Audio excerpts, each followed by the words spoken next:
कुछ बातें होती हैं जो धीरे धीरे यूनिवर्सल ट्रुथ बन जाती हैं और उनको झुटलाना लगभग असंभव हो जाता है। ठीक वैसे ही आप मानो या ना मानो, आजकल साउथ इंडियन सिनेमा बॉलीवुड से काफ़ी आगे निकल चुका है और हॉलीवुड से कंधा मिलाने की तैयारी कर रहा है। लेकिन अगर फिर भी आपके मन में थोड़ा सा भी शक रह गया है तो उसको दूर करने की जिम्मेदारी मेरी है, और इसीलिए आज एक स्पेशल वीडियो आपके लिए लेकर आई हूँ जिसमें साउथ इंडिया की 10 ऐसी सस्पेंस थ्रिलर फिल्मों के बारे में बताने वाली हूँ जो आपके दिमाग के साथ बुरी तरह खिलवाड़ करने वाली हैं। सबसे कमाल की बात, ये सभी फिल्में आपको हिंदी में देखने को मिल जाएंगी। ज्यादा मेहनत करने की जरूरत बिल्कुल नहीं है। यूट्यूब पे इन फिल्मों को आप देख सकते हैं, वो भी 100% फ्री, एक पैसा भी खर्च नहीं करना पड़ेगा। 2018 में रिलीज हुई यू टर्न हैदराबाद के एक अजीब से फ्लाईओवर के अराउंड लिखी गई है, जहां बिना किसी रीजन के धीरे धीरे लोग मिस्टीरियस तरीकों से मरना शुरू हो जाते हैं। केस को सुलझाने के लिए एक जर्नलिस्ट और पुलिस ऑफिसर एक साथ काम करना शुरू कर देते हैं, जिसके बाद उनका सामना एक ईवल आत्मा से होता है जो पास्ट में हुई एक अजीब घटना के बाद लोगों की जान के पीछे पड़ी हुई है। 2017 में रिलीज हुई ओ कक्षनम पैरेलल लाइफ जैसे अतरंगी कॉन्सेप्ट को हमारे सामने रखती है। यानी कुछ लोग ऐसे हैं जो प्रेजेंट में रहते हुए भी अपने फ्यूचर को देख सकते हैं और भविष्य को बदलने की ताकत रखते हैं। जीवा और जोशना एक दूसरे से सच्चा प्यार करते हैं और एक साथ जिंदगी बिताने के सपने देख रहे हैं। कहानी में ट्विस्ट आता है जब पैरेलल लाइफ में जीवा जोशना का मर्डर कर देता है और ये दोनों प्रेजेंट में उसको बदलने की कोशिश करते हैं। हिंदी में इस फिल्म को शूरवीर 2 के नाम से डब किया गया है। 2018 में रिलीज हुई इरम्बुथिरई टेक्नोलॉजी का गलत इस्तेमाल कैसे लोगों की जिंदगी बर्बाद कर सकता है, इसको एकदम सटीक तरीके से समझाने की कोशिश करती है। एक आर्मी सोल्जर है जो अपनी बहन की शादी के लिए बैंक से लोन लेकर पैसे इकट्ठे करते हैं, लेकिन फिर कुछ कंप्यूटर चोर मिलकर इनके अकाउंट से सारे पैसे उड़ा लेते हैं।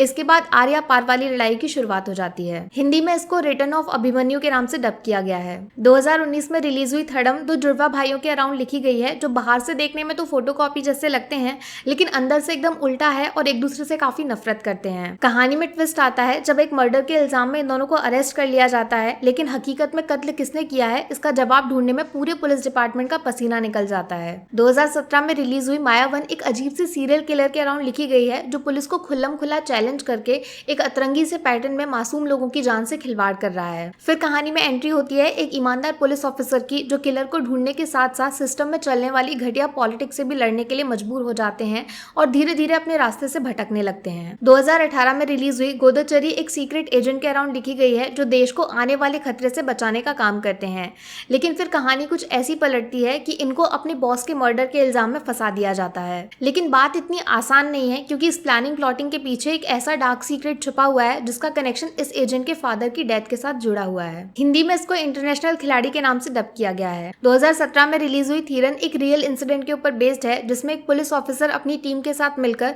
1995 से लेकर 2005 के बीच में होने वाले कुछ अजीबोगरीब केसेस को सुलझाने की कोशिश करते हैं। मामूली सी दिखने वाली चोरी से लेकर दिमाग को हिला देने वाला खतरनाक मर्डर, सब कुछ फिल्म में देखने को मिल जाता है, जिसके पीछे छुपे हुए सीक्रेट को बाहर लाने की जिम्मेदारी है तेज दिमाग पुलिस ऑफिसर की, जो अपनी ड्यूटी से कभी भी पीछे नहीं हटते हैं। 2018 में रिलीज हुई राक्षसन एक साइको किलर के अराउंड लिखी गई है, जो मासूम लड़कियों को जान से मार डालने के बाद उनके बॉडी पार्ट्स को दुनिया के सामने प्राइज की तरह टांग देता है और पुलिस को चैलेंज कर देता है। फिर कहानी में एंट्री होती है अरुण नाम के एक पुलिस ऑफिसर की, जो किसी जमाने में फिल्म डायरेक्टर बनने के सपने देख रहे थे और अपने इसी फिल्मी दिमाग का इस्तेमाल करके किलर तक पहुंचने की प्लानिंग शुरू कर देते हैं। 2014 में रिलीज हुई बलवान बादशाह 5 कहानियों को आपस में जोड़ने का काम करती है, जिनका कनेक्शन एक मर्डर के साथ जुड़ा हुआ है, जिसको हर इंसान अपने अलग अलग नजरिए से देख रहा है। इसके बाद फिल्म में एंट्री होती है एक जर्नलिस्ट की, जो इन 5 कहानियों को सही ढंग से सुनने के बाद एक दूसरे से जोड़ने की कोशिश करती हैं और कत्ल के पीछे छुपी हुई असली वजह को बाहर निकालती हैं। 2016 में रिलीज हुई दुरुवंगल पथिनारू एक रिटायर्ड पुलिस ऑफिसर की कहानी हमारे सामने रखती है, जो एक पुलिस केस के दौरान हुए इंसिडेंट में अपने पैर और करियर दोनों को बुरी तरह खो चुके हैं। कहानी में ट्विस्ट आता है जब ये उसी केस को शुरुआत से दोबारा सुनाना शुरू करते हैं और इस बार केस की एंडिंग इनके होश उड़ा देती है। आखिर वो मिस्ट्री किलर कौन है जिसका पीछा ये आज तक कर रहे हैं और जिसकी वजह से इनकी जिंदगी बर्बाद हो चुकी है। तो दोस्तों, ये थी वो 10 स्पेशल फिल्में जिनको देखने के बाद आप साउथ इंडियन सिनेमा के सच्चे दिल से फैन बन जाओगे, और हो सकता है कि बॉलीवुड नाम के शब्द को हमेशा हमेशा के लिए अपनी डिक्शनरी से डिलीट भी कर दो। बाकी वीडियो में कुछ पसंद आया हो या फिर कुछ शिकायत करनी हो तो मैं आपको इंस्टाग्राम पे भी मिल जाऊंगी, वरना थोड़ा सा इंतजार करिए, मिलूंगी आपसे अगले वीडियो में। Take care, bye bye.